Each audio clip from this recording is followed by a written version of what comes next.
Organizers say closing the schools is a false economy. Oakland Unified has claimed that they're going to save $2.2 million to close 5 schools, but they're spending almost $3 million to transition some of these kids around. And what they're doing is just, it's horrible. Because as much as we heard, as much as we want to yell, as much as passion we want to send back to the streets to our kids, we need to get organized. It's just for us to fail. The Oakland Education Association stands in support with the Lakeview students, parents, teachers, and community.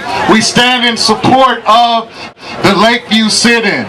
Closing schools is not a solution to our budget crisis. Closing schools like Lakeview to save money is not a solution, it is a problem.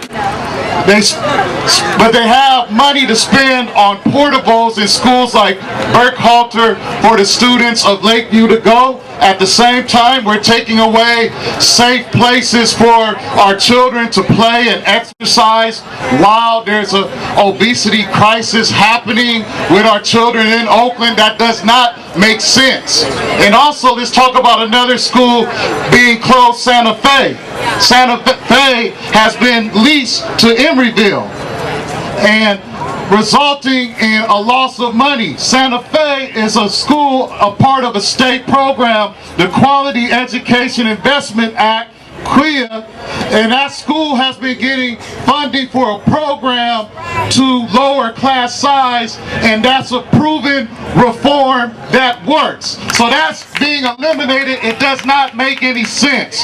So closing schools is not a solution. It is in fact a problem. The real solution is to fully fund public education and to repudiate the state debt. We need to support public education. Let's bail out our students for once.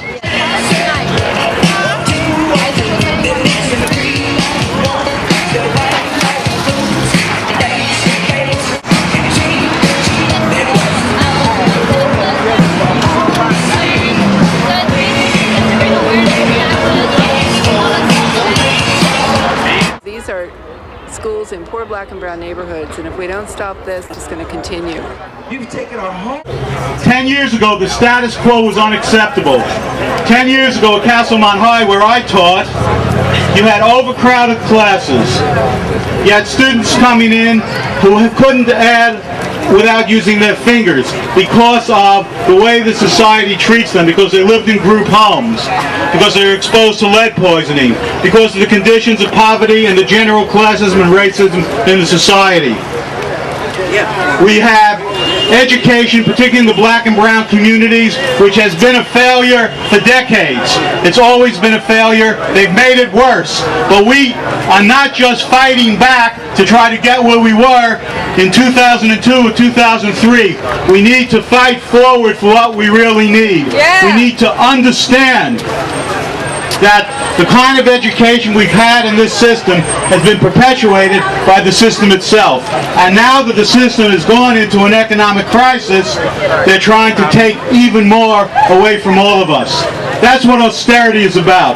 The austerity cuts that we read about in Greece, Spain, and coming to Italy, that are melting down the world economy, that's what's come here. So 10 years ago at Castlemont, they closed the library, they fired the librarian, they eliminated French.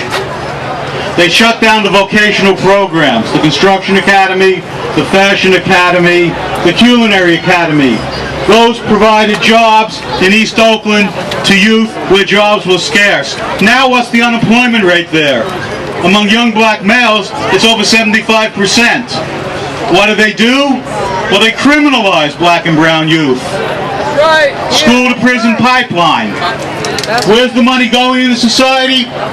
It's going to the repressive apparatus. It's going to the jails. It's going to the military. And it's going to the banks. The cops. We're talking about more than $500 billion a year to the military. That would be enough to double the number of teachers in the country. We're talking about $20 trillion to the banks. $1 trillion of that would be enough to triple the teachers in the country. $2 trillion would be enough to double the schools, triple the teachers and double the schools and provide adequate resources for all. We have another round of recapitalization coming up that's going to be even worse than the one we saw 4 years ago. Once more, you see the European banks saying, sorry, we're in crisis, we need the state to step in and bail us out. We're going to be hearing that echoed within a year here too. When they say, come and bail us out, who's bailing them out? We're bailing them out. We are providing the money. We are the ones by the austerity which cuts back on housing and throws people out of homes, which cuts back on schools and closes down great schools like this one and throws teachers on the street. By shutting down transit so that elderly people can no longer get from place to place, even for essentials. By shutting down health care, by cutting back and restricting and eventually dumping out people on the street, elderly people, by eliminating their pensions and Social Security.